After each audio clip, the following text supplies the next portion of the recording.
Di ruang ICU Rumah Sakit Harapan Kita Jakarta yang terang benderang, Budi berdiri gemetar sambil memegang amplop hasil tes darah. Darah saya cocok, dokter. Tolong selamatkan anak kecil itu, katanya pelan, suaranya hampir hilang di antara deru mesin ventilator. Tak seorang pun tahu bahwa pria berusia 35 tahun yang hanya berpakaian seragam petugas kebersihan lusuh ini adalah ayah tunggal dari seorang remaja laki-laki berusia 15 tahun. Semua orang di kantor pusat perusahaan teknologi itu selama ini hanya memanggilnya Bapak Saput dan sering tertawa kecil saat ia menyapu lorong-lorong mewah. Tapi hari ini, darahnya mengalir ke tubuh Mungil Sinta, putri tunggal Ceorian Pramana, menyelamatkan nyawa gadis 10 tahun yang hampir tak terselamatkan setelah kecelakaan mobil mengerikan kemarin malam.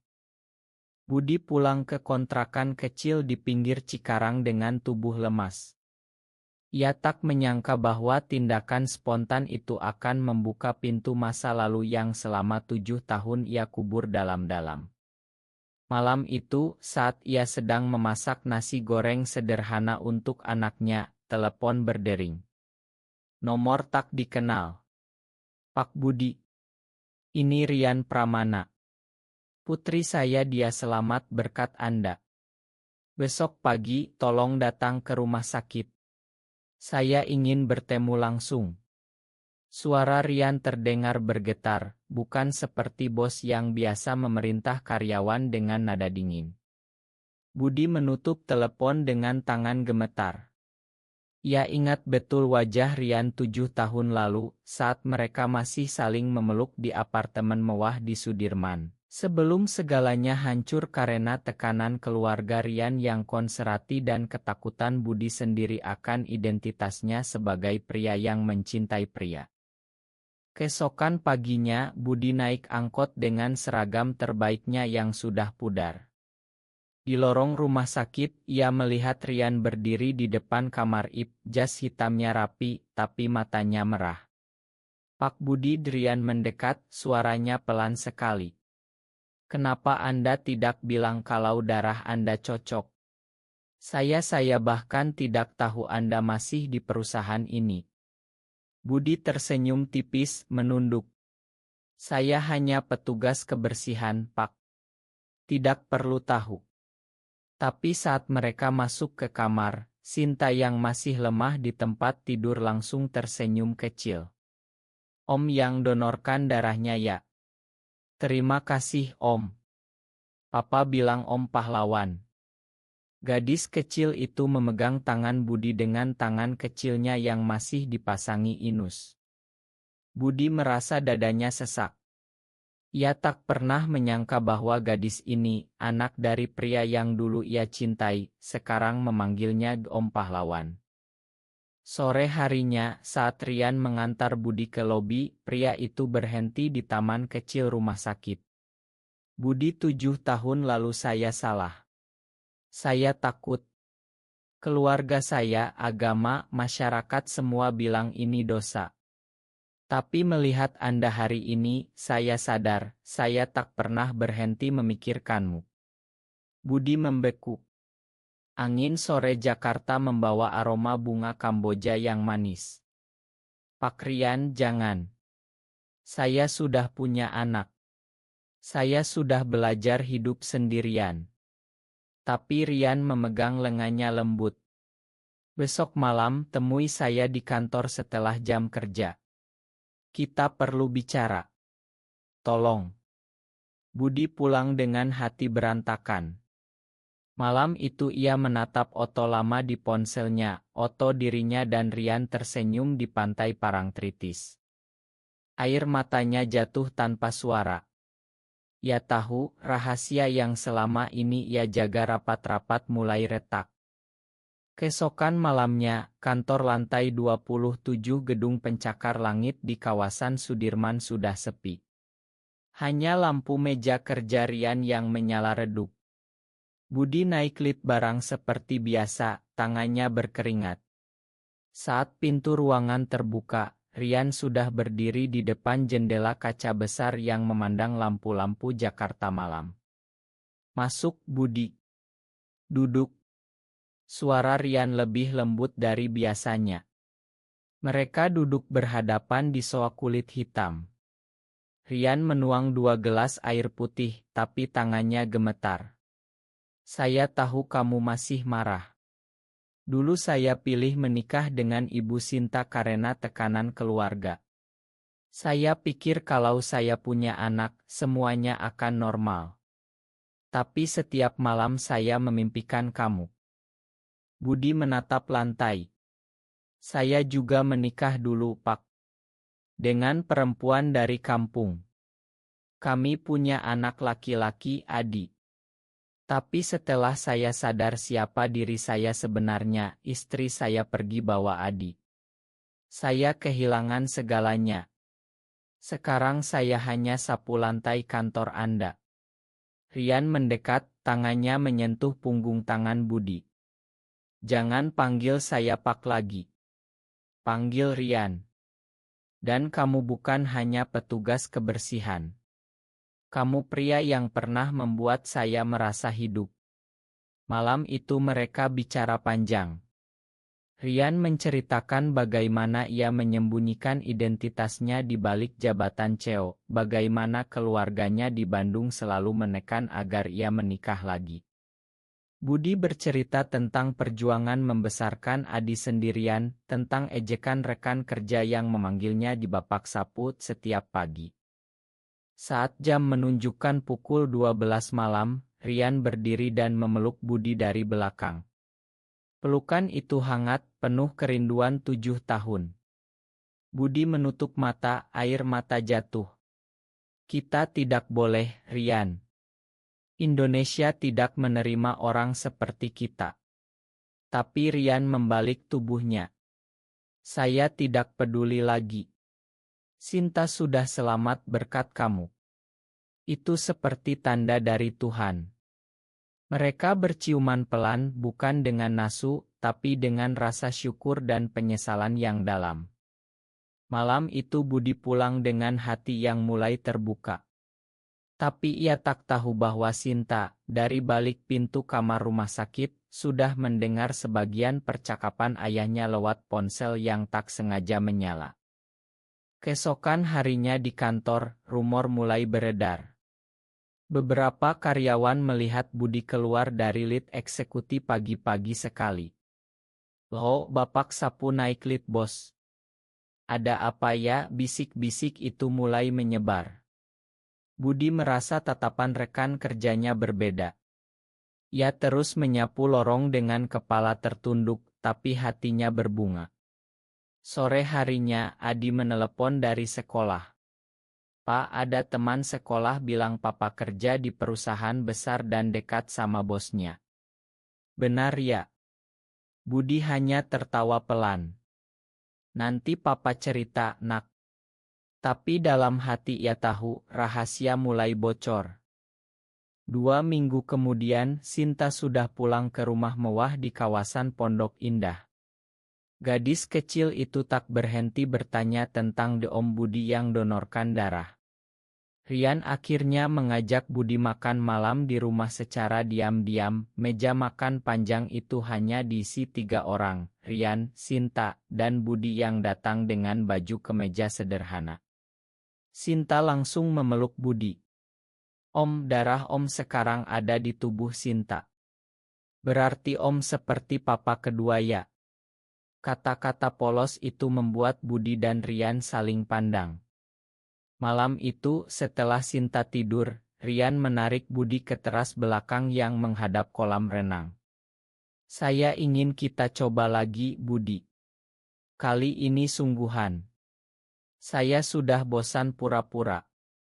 Budi menggeleng. "Kamu punya reputasi, Rian. Keluarga kamu di Bandung, teman bisnis kalau tahu kamu cinta sama pria seperti saya, semuanya hancur." Rian memeluknya erat. "Saya rela kehilangan semuanya asal punya kamu." Tapi keesokan paginya, Ibu Rian datang tiba-tiba dari Bandung.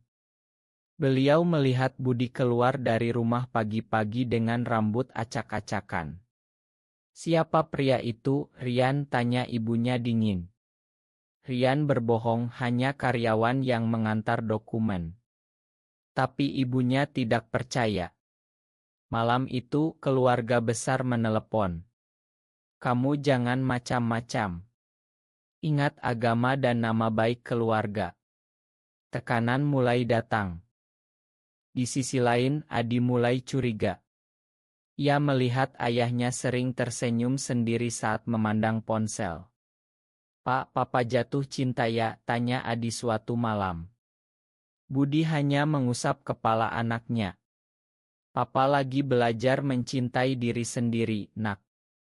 Di kantor, ejekan semakin keras. Seorang supervisor berkata keras-keras di pantry, Bapak sapu kok sekarang sering naik lead bos. Jangan-jangan ada yang aneh." Budi mendengar semuanya, tapi ia diam. Ia tahu, cinta ini membawa risiko besar. Tapi setiap malam, saat Rian mengirim pesan "aku kangen", hatinya tetap hangat. Krisis datang saat Otto, Budi dan Rian berpelukan di teras rumah Pondok Indah bocor ke grup chat karyawan. Entah siapa yang mengambil dari kejauhan. Pagi harinya, seluruh kantor heboh. "Ceo kita gai." Sama petugas kebersihan pula, bisik-bisik itu seperti api yang membakar. Rian dipanggil dewan direksi. "Kamu harus jelaskan ini, Rian. Perusahaan kita punya investor konservatif." Rian pulang dengan wajah pucat. Sinta yang mendengar percakapan orang dewasa di rumah mulai bertanya, "Papa, Om Budi itu pacar papa ya? Kenapa Oma marah-marah?" Budi merasa dunia runtuh. Ia memutuskan untuk berhenti kerja. "Lebih baik saya pergi, Rian. Kamu masih punya Sinta dan perusahaan. Saya hanya akan menghancurkanmu." Rian memegang bahunya kuat. "Jangan. Kita hadapi bersama." Malam itu mereka bertengkar hebat. Budi menangis untuk pertama kalinya di depan Rian. "Saya takut, Rian. Di Indonesia, orang seperti kita bisa dipenjara, diusir, bahkan dibunuh.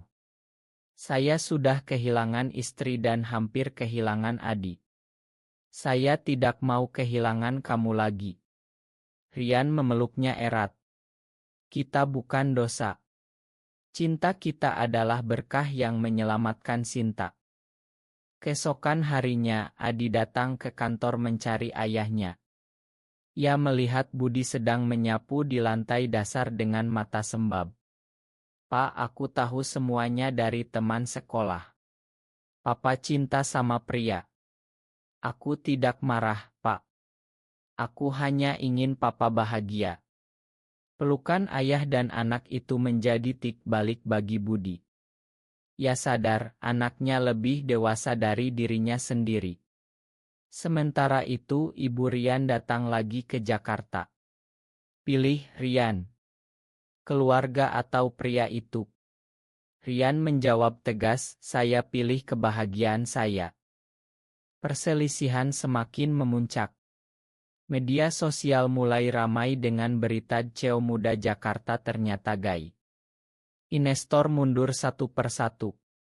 Rian harus menjual saham pribadinya untuk menyelamatkan perusahaan. Budi merasa bersalah. Ia pergi ke masjid kecil di dekat kontrakannya, berdoa panjang. "Tuhan, kalau ini salah, tolong beri saya tanda." Tapi setiap kali ia melihat Sinta yang kini memanggilnya Papa Budi, hatinya tenang. Gadis kecil itu berkata, "Papa Budi, darah Om sudah jadi darah saya. Berarti kita satu keluarga kan?" Suatu malam, keluarga besar Rian mengadakan pertemuan di rumah Pondok Indah. Mereka memaksa Budi datang. "Kamu hanya mau harta Rian," tuduh salah seorang paman. Budi berdiri tegak. "Saya hanya mencintai Rian. Saya tidak minta apa-apa." Adi yang ikut serta berdiri di samping ayahnya. Oma, papa saya baik. Jangan sakiti dia. Suasana tegang. Rian akhirnya berteriak, cukup. Saya sudah memilih. Kalau kalian tidak terima, saya siap kehilangan semuanya. Ibu Rian menangis, tapi akhirnya memeluk anaknya. Kamu tetap anakku.